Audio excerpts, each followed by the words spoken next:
est-ce que il y a eu des garde-fous, il y a eu des alertes quand on voit le coût à la fin, enfin le coût en tout cas l'ardoise laissée aux contribuables à la fin sur un projet qui semblait illusoire même aux prémices, on parle quand même de 60 millions d'euros. À quel moment est-ce que votre prédécesseur est intervenu pour expliquer que le projet était en train de partir dans le décor et risquait de coûter très cher aux Français? Et on prend l'exemple de Salto, il y a bien d'autres exemples. Quels sont les mécanismes qui aujourd'hui vous permettent, en tant que représentante de l'État au conseil d'administration de France Télévisions, de prévenir soit des gabegies, soit des risques de déficit importants?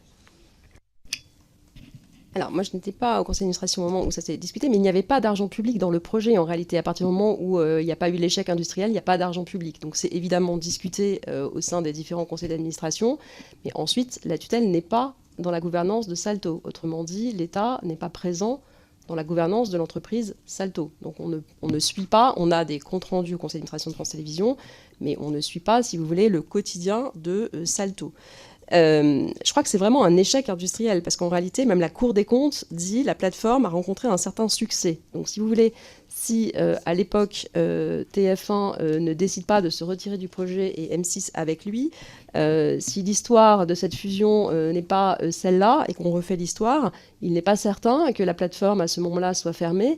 Et donc, il n'y aurait pas eu de perte à ce moment-là. Et France Télévisions a subi cette décision des chaînes privées de se retirer et n'a pas pu faire autrement que de se retirer et de fermer Salto. Première question sur la situation financière de France Télévisions. Le 4 décembre dernier, vous le savez, nous avons auditionné le président de la 3e chambre de la Cour des comptes.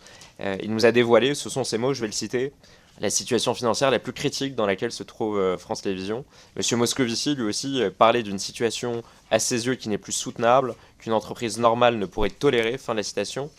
On a appris à cette occasion, à la lecture du rapport de la Cour des comptes, que France Télévisions avait en fait cumulé plus de 80 millions d'euros de déficit depuis 2017, que les capitaux propres de l'entreprise sont inférieurs à la moitié du capital social, ce qui fait d'ailleurs peser dans le code du commerce un risque de dissolution, que donc ces capitaux propres avaient fondu de 40% en 8 ans, que la trésorerie autrefois abondée à hauteur de plusieurs dizaines de millions d'euros était désormais négative. Bref, que l'entreprise France Télévisions traversait une période financière extrêmement critique, pour ne pas dire de quasi-faillite. Madame la directrice générale, vous avez pris vos fonctions le 10 octobre 2022, vous siégez en tant que représentante de l'État au conseil d'administration de France Télévisions. À quelle date est-ce que vous avez pris conscience, à partir de votre prise de fonction, de la gravité de la situation financière de France Télévisions et quelle a été la nature des échanges à ce moment-là entre la direction de France Télévisions et vos services? Merci beaucoup, monsieur le rapporteur, pour cette question qui est importante pour éclairer le débat. De notre point de vue, je ne pense pas qu'on puisse qualifier la situation de France Télévisions de faillite ou de quasi-faillite, puisque la faillite, c'est quand une entreprise connaît une crise de liquidité ou de solvabilité et qu'elle ne peut pas honorer ses engagements. Ce n'est pas le cas de l'entreprise France Télévisions. Maintenant, on peut revenir peut-être pour développer sur 3 points qui font l'objet d'une attention particulière de la Cour des comptes. Le premier, c'est les déficits qu'a pu connaître le groupe au cours de la période récente. Donc, entre 2017 et 2024, la Cour fait un cumul de résultats nets et le chiffre à 81 millions d'euros. Si vous regardez, je crois que c'est à la dernière page du rapport de la Cour des comptes, on a un détail. Et dans ce détail, on fait la différence entre le résultat d'exploitation de France Télévisions en temps normal et on distingue des éléments exceptionnels. Et donc, le résultat d'exploitation de France Télévisions, hors ces éléments exceptionnels, mais je vais y revenir, Salto et les effets, le financement en fait, des ruptures conventionnelles collective. Donc, hors ces 2 événements exceptionnels, l'entreprise a des résultats équilibrés. Merci Madame la directrice générale pour votre réponse. Bon, vous expliquez que France Télévisions est peut-être pas dans une situation de faillite ou de quasi-faillite. J'en viens pourtant au montant des capitaux propres de France Télévisions. Ils ont fondu de 40% en 7 ans, ils sont passés de 294 millions d'euros en 2017 à 179 millions en 2024. Vous savez, dans le code du commerce, quand ils deviennent inférieurs à la moitié du capital social, il y a un risque de dissolution. Donc bon, peut-être que le terme de faillite, on pourrait préférer le terme de dissolution, mais en tout cas, je pense que la situation financière est plus que critique et vous pourrez en convenir, comme d'ailleurs la Cour des comptes en a convenu. Si je vous pose cette question, c'est parce que vous avez pris vos fonctions en octobre 2022. Donc il y a eu, sur ces 7 années de dégradation des capitaux propres, pour les 3 premières, vous n'étiez pas en responsabilité, vous aviez un prédécesseur, mais pour les 4 dernières, ça correspond à votre propre mandat. La Cour des comptes a d'ailleurs appelé à des réformes structurelles sans délai. Ma question est simple, quelles sont les réformes structurelles, quelles sont les mesures concrètes que vous avez demandées au titre de tutelle et de représentante de l'État au conseil d'administration de France Télévisions pour redresser la barre des finances de France Télévisions? Qu'est-ce que vous avez fait concrètement pour prévenir cette situation? Alors, je vous redis, la situation qui a conduit à ces déficits est très caractérisée par un déficit de 2018, 2021 et 2022. Donc c'est le financement du plan de départ, cofinancé d'ailleurs par l'État et l'entreprise, qui produit cette dégradation des capitaux. Mais c'est avec l'aval de l'État, qui assume parfaitement cette nécessité de financer ce plan de départ de 1000 personnes. Et puis, c'est l'échec industriel de Salto qui conduit à des pertes de 57 millions d'euros en 2021 et 2022. Donc voilà pour la situation. Et cette situation, elle est assumée par l'État, issue spécifiquement de ces 2 éléments.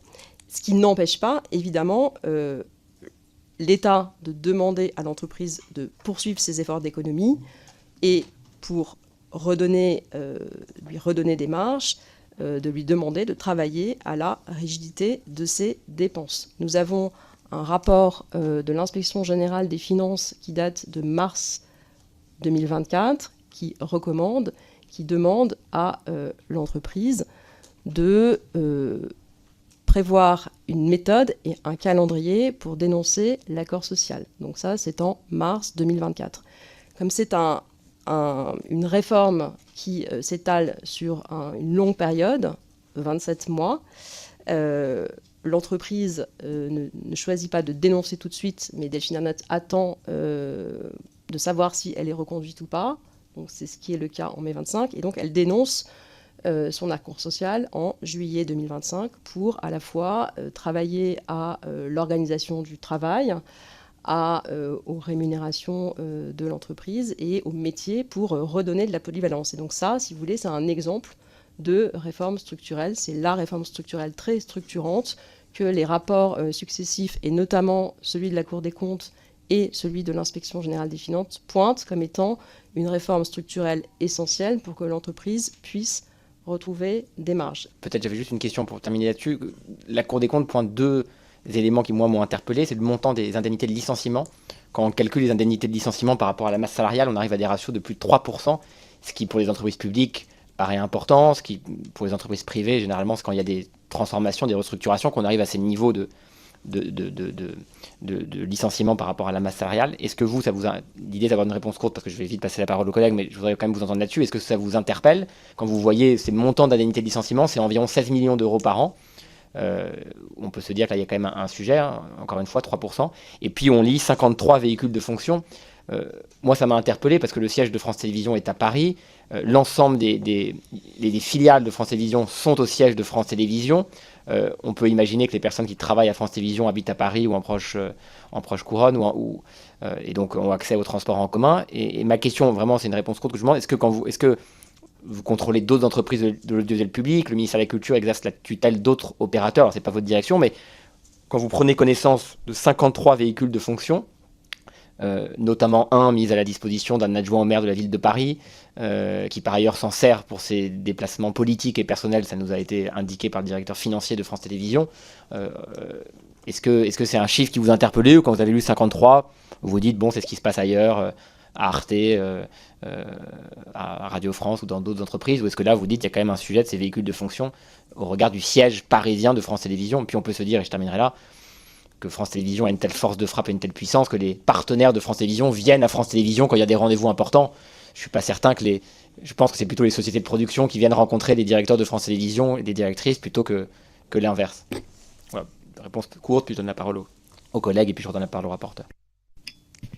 Alors, sur ces sujets, encore une fois, qui relèvent de la gestion interne de l'entreprise, moi, je n'ai pas d'autres détails que ce que le rapport de la Cour des comptes nous permet de regarder et de vérifier. C'est plus le contrôle général économique et financier qui regarde ce type de dispositif, le montant des indemnités. Je crois que c'est très cadré par l'accord d'entreprise, mais on pourra le vérifier auprès de France Télévisions si vous le souhaitez. Vous m'interrogez aussi sur les véhicules de fonction. Alors 53, j'ai un doute, je ne sais pas si c'est à Paris ou en région, mais c'est sans doute, il faut regarder où se situent ces véhicules de fonction. Les véhicules de fonction, c'est un avantage en nature, donc ça fait partie des éléments de la rémunération du salarié, ça fait partie du contrat de travail. L'entreprise a, au vu de la remarque de la Cour des comptes, a annoncé à son conseil d'administration qu'elle allait supprimer ces véhicules de fonction. Voilà. Il y a un élément qui m'a étonné, que j'ai découvert, c'est que vous n'étiez pas présente, vous étiez représentée par contre lors du conseil d'administration de France Télévisions qui a procédé à l'approbation des comptes du groupe de France Télévisions et au vote aussi de la part variable très importante, quasiment 100% de la part variable de la présidente de France Télévisions. Je crois que si elle n'a pas obtenu 100% de sa prime de performance, c'est parce que les objectifs en matière de réduction des gaz à effet de serre pour France Télévisions, ce qui semble d'ailleurs assez éloigné des missions principales de France Télévisions, n'avaient pas été atteints. Pourquoi est-ce que vous avez été absente d'un rendez-vous aussi important? Et est-ce que vous trouvez justifié, au titre de représentante de l'État, qu'une dirigeante d'entreprise financée à fonds publics qui, donc, je vais le rappeler, mais cumulé 80 millions d'euros de déficit, a fait basculer la trésorerie dans le rouge alors qu'elle était abondée plusieurs dizaines de millions d'euros, a précipité les capitaux propres inférieurs à la moitié du capital social de l'entreprise, a été épinglée pour un certain nombre de gabegies. Il y a une enquête qui est ouverte aujourd'hui pour des suites au Majestic à Cannes à plus de 1 700 € la nuit, ce qui représentait un coût de plus de 100 000 € pour la seule édition du Festival de Cannes de 2023. Est-ce que ça vous semble justifié d'attribuer quasiment 100%, 98% je crois, ou 98,5% de la prime de performance de Delphine Ernotte? Quelle a été votre position lors de ce conseil d'administration? Alors j'étais bien présente à ce conseil d'administration. Je n'ai pas pris la parole. Peut-être pour vous dire comment fonctionne la part variable. Alors d'abord, le montant de la part variable est arrêté par le ministre de l'économie, c'est une de ses prérogatives. On fixe ensuite des objectifs et des cibles avec des pondérations assez précises aux dirigeants de l'audiovisuel public, mais d'ailleurs comme à tous les dirigeants des grandes entreprises publiques, l'Agence des participations de l'État vous le direz, donc des critères finalement assez précis, et on regarde si ces objectifs sont atteints ou pas atteints. J'ai la grille ici sous les yeux de la part variable de Delphine Ernotte pour 2024, et donc on avait des critères financiers, le respect des équilibres économiques avec un résultat d'exploitation conforme au budget 2024, c'était le cas en 2024. Maîtrise de la masse salariale conforme au budget 2024, c'était le cas en 2024. On avait des critères, donc ça pesait pour 30%. Ensuite, on avait des critères sur l'audience cumulée 4 écrans sur les cibles individuelles de plus de 15 ans, le nombre d'utilisateurs mensuels des offres numériques, donc ça c'était aussi un critère d'audience, de couverture, 4 écrans, il fallait faire plus de 35 millions de visiteurs uniques, donc ça a été atteint. Donc si vous voulez, je peux continuer, on avait des critères de responsabilité sociale et environnementale, donc qui n'ont pas été, vous l'avez dit, complètement atteints, mais c'est assez mécanique en réalité. On avait aussi des critères sur l'investissement dans la création, qui ont aussi été atteints, et puis un critère plus global sur la transformation et la conduite stratégique. Et donc je ne me suis pas exprimée parce qu'il n'y avait pas réellement, on ne s'exprime pas toujours en conseil d'administration, on s'exprime quand on a quelque chose à dire, mais là il n'y avait pas de débat, si vous voulez, et le comité des rémunérations est présidé par une personnalité qualifiée indépendante, et donc il a exposé les choses, et ensuite le conseil d'administration a voté. Je n'ai pas souvenir qu'il y ait eu un débat, mais en tout cas, moi, je ne me suis pas en effet exprimée sur ce sujet. C'est plutôt une prérogative du ministre de l'économie par ailleurs. Ça ne vous choque pas qu'il n'y ait pas de débat, alors que je pense que 98,5% de la prime de performance attribuée à Madame Ernotte, vu la situation financière épinglée par la Cour des comptes, l'inspection des finances, les nombreuses gabegies qui ont pu être révélées, des enquêtes qui sont ouvertes par le parquet de Paris, tout ça ne vous choque pas? Vous pensez que quand on est à la tête d'une entreprise comme France Télévisions qui fait face à autant de difficultés, notamment financières, percevoir 98,5% d'une prime de performance, ce qui s'élève à près de 80 000 €, c'est parfaitement normal et ça ne doit soulever aucun débat? Alors, en réalité, la situation financière en 2024 est bonne puisque l'entreprise atterrit à l'équilibre. C'est l'année des Jeux Olympiques où quasiment l'ensemble des Français ont suivi. Donc, les comptes ont été bons en 2024. Il y a 81 millions d'euros de déficit cumulé entre 2017 et 2024. C'est le rapport de la Cour des comptes qui l'indique. Là, en fait, on regardait la situation de 2024. Et donc, là, c'est comme ça que sont réalisés, en tout cas, sont prévus dans les textes de Bercy et les ordonnances qui fixent la part variable des entreprises.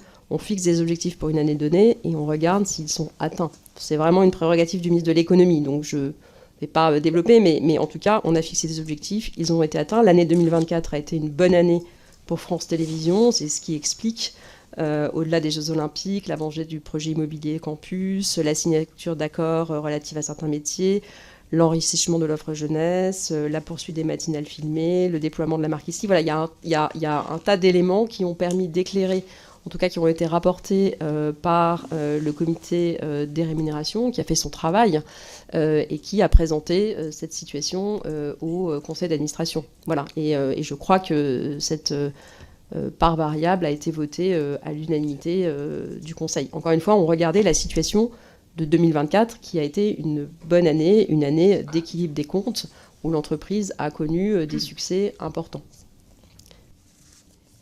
Et vous êtes membre aussi de ce comité de rémunération, donc vous êtes en accord aussi avec cette prime attribuée.